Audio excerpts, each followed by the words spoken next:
Olá, minha gente. No meu gabinete, segunda-feira, o plenário do Senado só funciona à tarde. Como vocês veem, estou em trajes civis. Estou trabalhando sem o terno e a gravata obrigatório no plenário. Mas eu quero novamente falar com vocês sobre medidas duras contra a corrupção. Mas dentro de um contexto. Há algum tempo atrás, eu retuitei uma informação do Cícero Catani. O Cícero dizia que o ex-governador do Paraná, Jaime Lerner, tinha sido condenado a 3 anos e 6 meses de prisão por causa do pedágio da Lapa, que ele tinha concedido um pedágio para uma empreiteira. Se não me engano, posso até estar enganado, essa Triunfo mesmo aí, nesse escândalo do Beto Rich agora. E eu retuitei isso. Mas o Cícero tinha uma informação que não se concretizou no curto prazo. O juiz não publicou a sentença.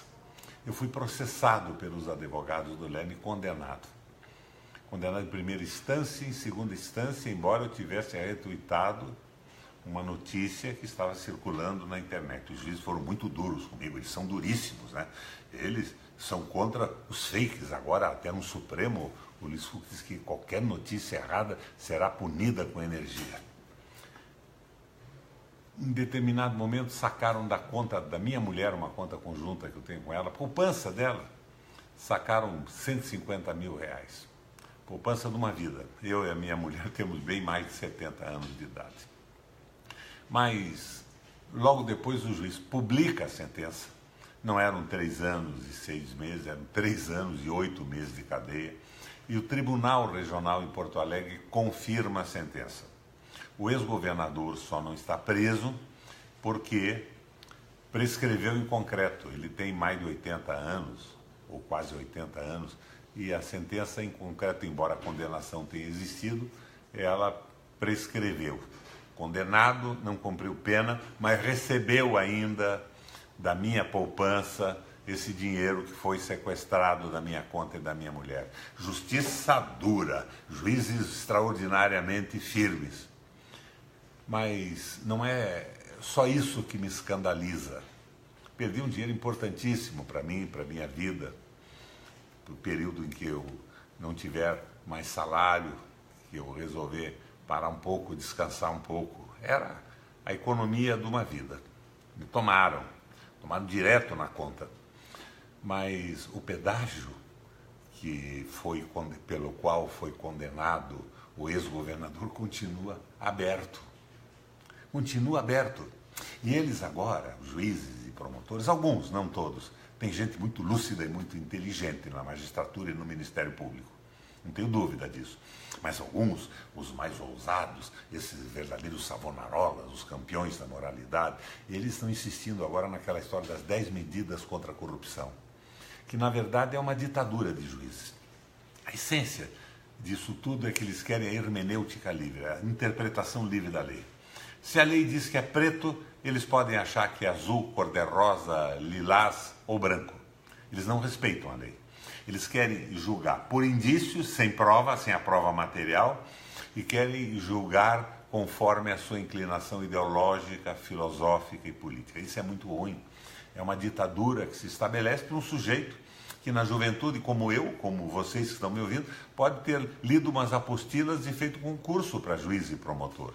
Isso não sacraliza ninguém, não transforma numa pessoa com um dom extraordinário para julgar, apesar das leis, contra as leis. Mas vocês já viram que nas 10 medidas contra a corrupção, eles esqueceram de colocar, por exemplo, o fim do auxílio moradia, que é uma coisa extremamente corrupta, porque é contra a lei, e o fim de todos os pendurucalhos nos salários. Vejam bem, alguém diria, o Requião está batendo no judiciário. Estou batendo num desvio corporativo.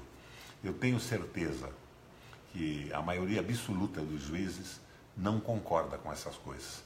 Principalmente no momento, minha gente, vocês que estão me ouvindo, em que o governo federal corta 10 ou 14 reais do salário mínimo dos brasileiros. 4.300 reais de auxílio moradia é maior do que o salário de 92% dos brasileiros. Minha gente, nós estamos num momento muito difícil no Brasil, mas tudo isso concorre para o entreguismo. Eu não digo que não tenham sido alguns corruptos sérios punidos, mas por que os da direita, aqueles que querem entregar o petróleo, que querem venderam a Embraer ontem, né? O Temer vendeu a Embraer, a tecnologia brasileira, a maior empresa de tecnologia, os que acabam com o direito dos trabalhadores, os que acabam com a aposentadoria, os que querem privatizar a água do Brasil, o aquífero Guarani, vendido para a Nestlé e para a Coca-Cola, porque estes estão fora do alcance da lei. O que é que está acontecendo? Será que estes juízes não percebem, alguns deles, pelo menos, que estão sendo manipulados, que estão sendo conduzidos pelos elogios da mídia, pelos prêmios recebidos nos Estados Unidos, fora do Brasil, estão sendo conduzidos para um processo que acaba com o Estado social no país, que acaba por exemplo, com o regime de solidariedade de gerações na Previdência e quer entregar esse dinheiro todo para a especulação dos bancos e do capital financeiro. Eu não digo que nós não temos que punir os corruptos, mas nós não podemos instrumentalizar isso tudo para favorecer um projeto de liberalismo econômico no Brasil que tira do nosso país a condição de Estado nacional soberano. Será que eles não enxergam isso? Só eu que estou enxergando? Será que tão pouca gente enxerga o que está acontecendo com o país? E a venda da Embraer agora?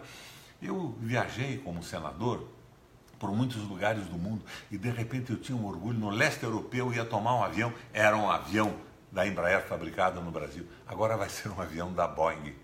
E a grande disputa pelos caças da nossa aeronáutica, decidimos, né? A aeronáutica e o governo decidiu pelos caças suecos. Mas agora eles vão ser construídos pela Boeing. Entregaram a estrutura de produção de avião que era estatal e foi privatizada, agora entregam para o controle estrangeiro da Boeing. Minha gente, o que é que está acontecendo com o nosso país? Será que ninguém vê isso? Precisamos, sem sombra de dúvida, reagir e devolver aos brasileiros e ao Brasil a dignidade perdida. Bom dia a vocês.